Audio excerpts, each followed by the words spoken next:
안녕하세요. 엄마 약방의 현고은 약사입니다. 대한민국의 모든 엄마들이 히어로가 되는 그날까지 엄마 약방이 함께합니다. 자, 얼마 전에요.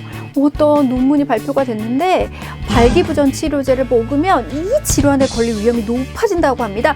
과연 이 질환이 무엇이고 우리는 어떻게 하면 되는지에 대해서 엄마 약방이 알려드릴게요. 안과 의사들이 연구를 해봤더니요.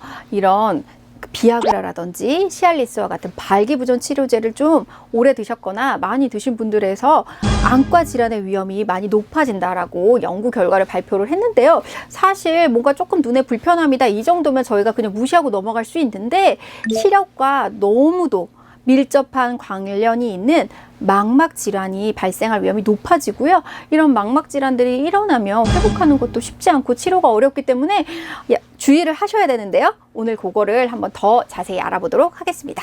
비아그라로 통칭되는 실데나필 제제나 우리나라에서 많이 쓰는 시알리스로 통칭되는 타다나필 제제들 같은 경우에 이거는 그 음경에서 PDE5를 저해해서 그런 효소를 저해해서 발기부전 치료에 사용을 하는데요.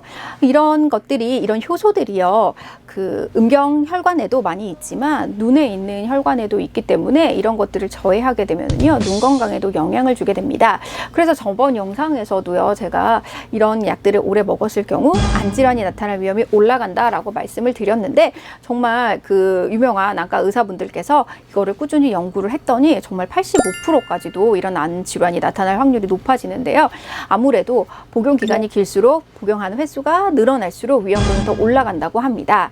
그래서 이런 질환들 중에는요. 눈에 불빛이 번쩍번쩍하거나 뭐가 떠다니는 것 같은 장애 망막 박리라든지 망막 정맥 혈관이 막히거나 파열이 돼서 출혈이 나타나서 혈액이 잘 흐름이 원활하지 않을 때 시력이 떨어지는 망막 정맥 폐쇄, 또 이런 신경이 손상이 돼서 시야 가운데가 잘 보이지 않는 허혈 신경병증과 같은 질환의 위험도가 올라간다고 합니다.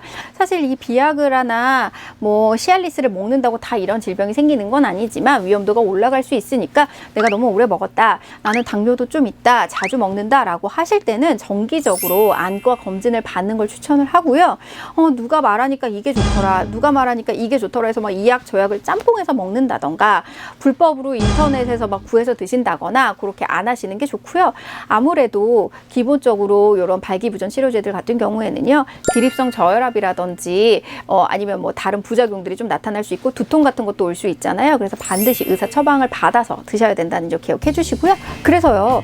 나는 발기부전 치료제에 대해서 궁금하다라고 하시면 저희 링크를 따라가시면 더 어떻게 먹으면 좋은지, 어떤 약들이 있는지, 어떤 효과가 있는지 등등에 대해서 여러분들 궁금하신 점을 싹싹 긁어드리는 유익한 내용들이 있으니까 참고하시면 되겠습니다. 또 궁금하신 점 있으면 댓글 남겨주시고요. 구독과 좋아요는 사랑이고 알림 설정 잊지 마세요. 모두 건강하세요.